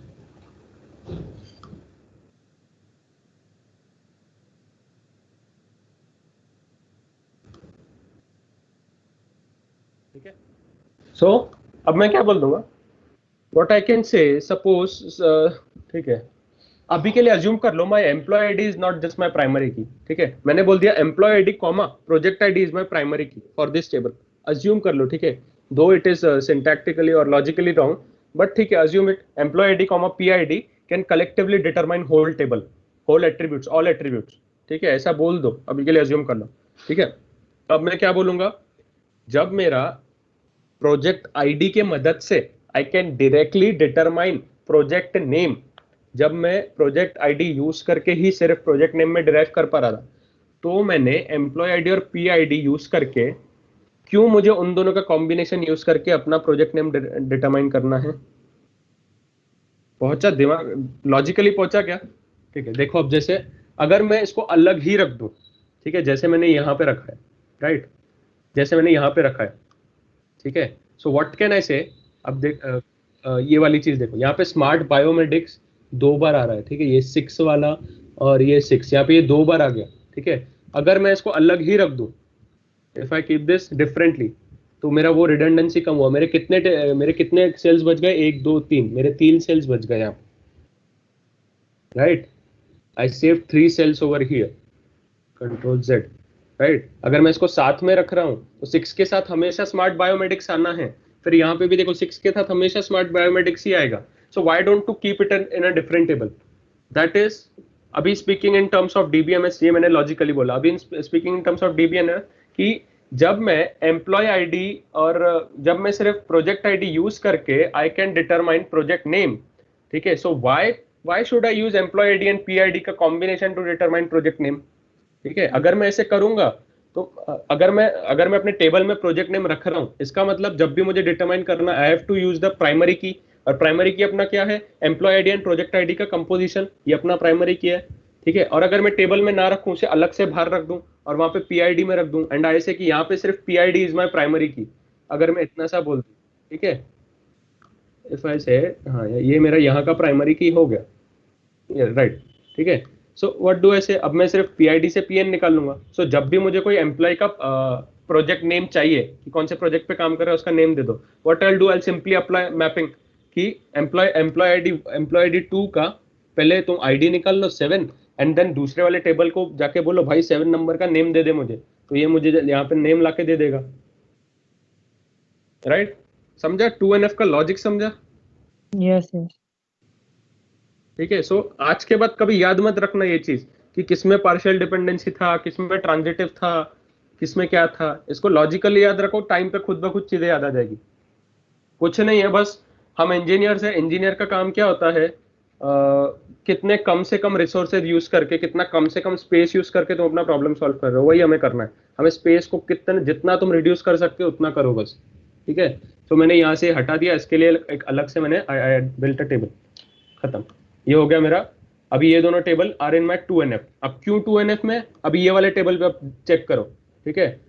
Employee ID comma PID will determine employee name, will determine DI department ID will determine salary. अब यहाँ पे कोई पार्शियल डिपेंडेंसी है ही नहीं। ठीक है। बिकॉज ऐसा कुछ मेरे पास फंक्शनल डिपेंडेंसी एग्जिस्ट नहीं करता है कि PID के, जब PID ही मेरा दूसरे नॉन एट्रीब्यूट को डिटरमाइन कर पा रहा है, then why am I using EID and PID both. ऐसा यहाँ पे कुछ अभी है ही नहीं। ठीक है, यहाँ पर भी नहीं है। करेक्ट। सो क्या करते हैं, पहले एक एग्जांपल लेते हैं। Page number 43। 3NF अभी के लिए छोड़ो, पहले किसका एक एग्जांपल लेते हैं। कहाँ गया 43, देन 44, 45। ठीक है, 45 पे ले लो, पेज नंबर 45। ठीक है। You are giving R A dot dot dot J, वहाँ पे फंक्शनल डिपेंडेंसीज दी हैं तुम्हें। So we'll now for each and every functional dependency we'll check. ठीक है, कि पार्शियल डिपेंडेंसी एग्जिस्ट करती है कि नहीं। अगर एग्जिस्ट करेगी, 2NF में नहीं है वो पूरा टेबल। ठीक है, फिर हमारा काम होगा वो टेबल को तोड़ के जो नए टेबल्स हैं उनको 2NF में लाने का। ठीक है। बेसिकली 2NF में नहीं है, इसका मतलब क्या है, मैं उसको तोड़ के दोनों नए वाले दोनों टेबल को मैं 2NF में खींच के लाऊंगा, वो होता है 2NF में लाने का मतलब। ठीक है। So I am giving this. पहले मैं चेक करूंगा AB, पहले तो मैं की निकालूंगा। ठीक है, key is already mentioned over there. अभी क्योंकि हमें निकालना आ गया है, अभी हम इंटेलिजेंट हो गए, तो अभी हमें निकालने की जरूरत नहीं है। अभी हमें ऑलरेडी दिया हुआ है key is ABD। Candidate key for that big R वाला table is ABD। I check. ठीक है, अभी सिर्फ मेरा AB जो होगा, ये मेरा प्राइम एट्रीब्यूट का सेट है and it is deriving a non prime attribute that is C। मतलब यहाँ पे मेरा पार्शियल डिपेंडेंसी आ गया। ठीक है, मतलब यहाँ पे मेरा R जो है वो 2NF में है ही नहीं। I have to convert this, I have to hence I have to decompose this. अब मैं इसे कैसे डिकम्पोज करूंगा वो अभी सोचना है मुझे। ठीक है, अब ये वाला पार्ट भी बहुत ज्यादा इंपॉर्टेंट है, how do you actually decompose.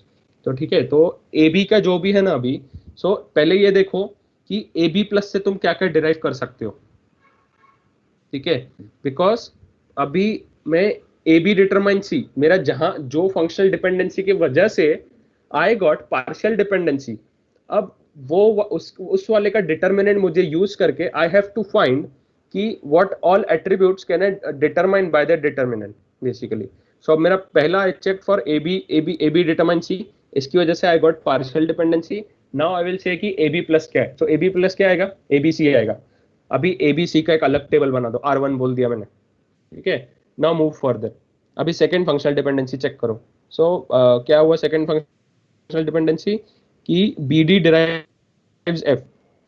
So BD derives F, तो BD set of prime attributes. ठीक है, की नहीं है, सेट ऑफ प्राइम एट्रीब्यूट्स है। This derives E, BD derives F, so E and F both are non-prime, hence we again got partial dependency over here। ठीक है, अब BD डिराइव्स F है क्योंकि, so BD is your determinant LHS, उसका plus देखो BD closure निकालो, what is it, BDEF। ठीक है, उसके उसके अलावा नहीं और कुछ भी नहीं आएगा। ठीक है, तो अभी उसका एक अलग से table banana R2। Similarly go for third one, AD plus, उसके AD प्लस में आएगा। अभी थर्ड वाले में भी पार्शियल डिपेंडेंसी एग्जिस्ट कर रही है। ठीक है, तो AD प्लस निकालो, AD प्लस में ADGHJ आएगा। ठीक है, तो बना लो उसका भी एक अलग से टेबल, राइट, चलेगा। और फिर अभी फोर्थ वाला जो है अभी, ठीक है, now coming on to fourth one. Fourth में A determines I is non prime and A is prime attribute. So फिर से पार्शियल डिपेंडेंसी आ गया। सो A प्लस निकालो, AI आ जाएगा। चौथा टेबल तुम्हारा AI बन जाएगा। ठीक है, अब चेक करो फॉर ईच। पहले हम अभी क्या करेंगे, हमने अभी R1 R2 R3 R4 अभी बना लिया।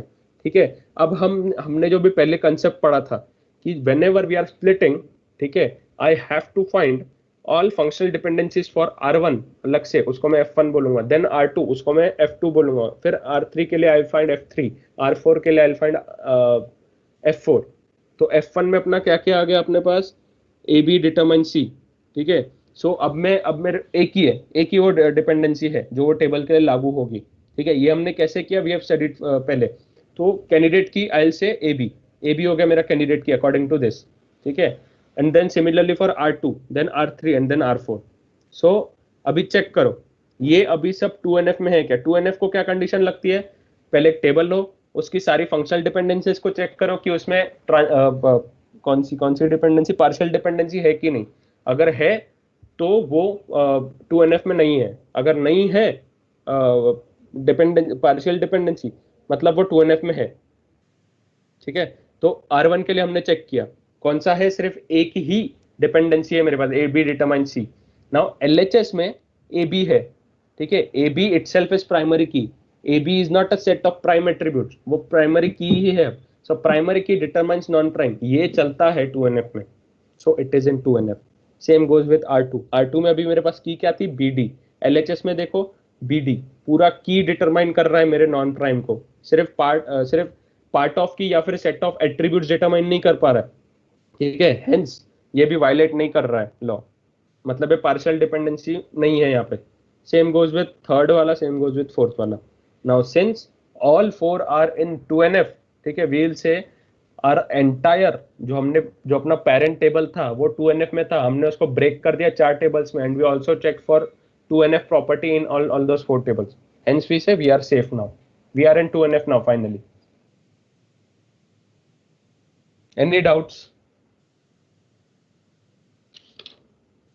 भैया ये लॉसलेस है, ये एक बार कैसे प्रूव करेंगे? ओके, तो लॉसलेस इसमें अपन को चेक करना है, फाइन। सो क्या करेंगे, अभी पहले के अभी 2 टेबल उठा लो, ठीक है। पहले के 2 टेबल में क्या है अपने पास, कॉमन क्या है, बी है, what you can say B है अपने पास, ठीक है। सो बी है, ठीक है। Now B is not serving as key for any of the ABC और BDEF, राइट। R1 या R2 किसी के लिए भी B is not serving as your candidate key, या राइट। तो इसको अभी छोड़ दो R1 R2 को, एक काम करो फिर अभी R1 R3 ले लो, क्या है उन दोनों में कॉमन, कुछ है कॉमन, हाँ ए है सिर्फ, ठीक है। मैंने बाकी की तो नहीं कर रहा हूँ। हाँ सेम वही वाला प्रॉब्लम है, ठीक है। Now go with R1 and R4। R1 and R4 में ए कॉमन है, and A is serving as candidate key for this one R4, ठीक है। अब और एक काम कर सकते हैं, what we can do is R1 R4 को अभी, ठीक है, मैंने अभी मान लिया कि R1 R4 को आई हैव नॉट स्प्लिट, मैंने अभी R1 R4 को अभी एक जगह रख दिया एक साथ, ठीक है। बट देन फिर से मैं अगर R1 R4 को एक टेबल पकड़ूं और R2 को अलग, फिर भी मेरे पास जो अभी कॉमन आएगा B can not serve as candidate key for any one of these, ठीक है। हेंस कोई भी केस में मेरे पास लॉसलेस डिकम्पोजिशन पॉसिबल नहीं है, hence this is lossy decomposition. तो तो ये अच्छा नहीं है ना, फिजिबल नहीं। हाँ फिजिबल नहीं, ये वाला example I just took to show you कैसे डिकम्पोज करना है। ओके, वो मतलब 2NF में अपन कन्वर्ट करने जाएंगे तो वो लॉसलेस आएगा, मतलब जो भी एक्चुअल एग्जांपल्स दे रहेंगे उसमें। हाँ वहां पे लॉसलेस आ जाएगा, क्योंकि अब तक हमारे पास 3NF हुआ ही नहीं ना। सो एक चीज अभी ये है कि लॉसलेस का मुझे कब चेक करना है प्रॉपर्टी, जब तक I have not reach BCNF, जब तक मैं आखिरी तक नहीं पहुंचूंगा, ठीक है, तब मुझे लॉसलेस चेक करना है कि नहीं। अब तक हमने 3NF किया नहीं, इसलिए अपना लॉस ही आ रहा था, ओके ठीक है। तो लॉसलेस तुम्हें सब चेक करना है जब तुम फाइनल स्टेज में पहुंच जाओ, ठीक है। राइट। और एक चीज, जो लोग को 3NF ऑलरेडी पता होगा, 3NF में lossless is guaranteed. BCNF and 2NF में लॉसलेस इज नेवर गारंटीड, हो भी सकता है नहीं भी। 2NF का तुमने अभी एग्जांपल देख भी लिया, ठीक है। तो 3NF में कभी भी कोई तुमसे पूछे, इंटरव्यूअर पूछे ना, विच normal form has guaranteed lossless property, so it is 3NF, ठीक है। अगर टेबल्स अगर 3NF की प्रॉपर्टीज फॉलो कर रहे हैं तो वो लॉसलेस आएंगे। बट फंक्शनल डिपेंडेंसी प्रिजर्विंग कहीं पे भी गारंटीड नहीं है, हो भी सकता है नहीं भी हो सकता, और हमें फर्क भी नहीं पड़ता है, ठीक है। सो पीछे का जो एग्जांपल है 46 47, नहीं 47 रहने दो, 46 वाला, 46 पेज का वो सॉल्व कर लो सिर्फ 2NF तक। जैसे 3NF आ रहा है 3NF के भी कर लो, उस पर 3NF लगा के देख लो हो रहा है कि नहीं वैलिड, राइट। फिर कल 3NF करते हैं और BCNF करते हैं, थोड़े प्रॉब्लम्स लेंगे एक 5-6, then we will go with relational algebra then, right. अब इफ एनीवन हैज क्वेश्चंस आज के सेशन के लिए या कल के लिए या फर्स्ट डे से लेके कुछ भी, या एनी एल्स अगर तुमने खुद से कुछ प्रॉब्लम सॉल्व किया, so we'll meet at 7:45, 10 minute बाद एग्जैक्टली, ठीक है, कॉल पे रहो।